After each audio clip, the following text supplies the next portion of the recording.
بسم اللہ الرحمن الرحیم۔ السلام علیکم۔ ایک دفعہ کا ذکر ہے کہ ایک مکھی بار بار خلیفہ منصور عباسی کے منہ پہ آ بیٹھتی، جنجلا کر کہنے لگا، نہ جانے اللہ نے اس ذلیل مکھی کو کیوں پیدا کیا ہے۔ پاس ہی اس دور کے ایک بہت بڑے عالم و مفسر شیخ ابن سلیمان بیٹھے ہوئے تھے۔ وہ بول اٹھے، متکبر کا غرور توڑنے کے لیے اللہ تعالیٰ نے اس ذلیل اور حقیر مخلوق کو پیدا کیا ہے۔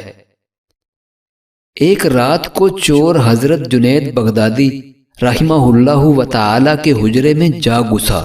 اس نے ہر کونے کھدرے کو دیکھا لیکن کچھ نہ ملا۔ جب وہ لوٹنے لگا تو حضرت جنید نے اسے آواز دی اور پوچھا، تمہارا نام اور پتہ کیا ہے؟ اس نے پتہ بتایا اور چلا گیا۔ دوسری صبح کو ایک امیر نے حضرت جنید کو 100 دینار بھیجے۔ آپ نے یہ ساری رقم اس چور کو بھیج دی اور معذرت کی کہ آپ رات کو آئے اور مایوس لوٹ گئے۔ اب یہ حقیر سی رقم حاضر ہے، قبول فرمائیے۔ چور فوراً آپ کی خدمت میں حاضر ہوا اور ہمیشہ کے لیے تائب ہو گیا۔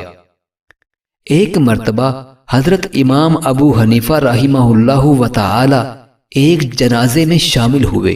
نماز جنازہ کے بعد باقی لوگ تو ایک دیوار کے سائے میں بیٹھ گئے، لیکن آپ دھوپ ہی میں کھڑے رہے۔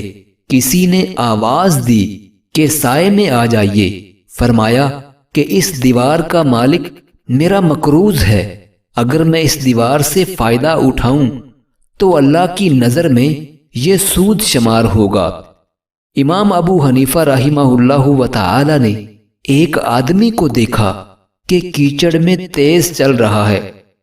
فرمایا، سنبھل کے چلو۔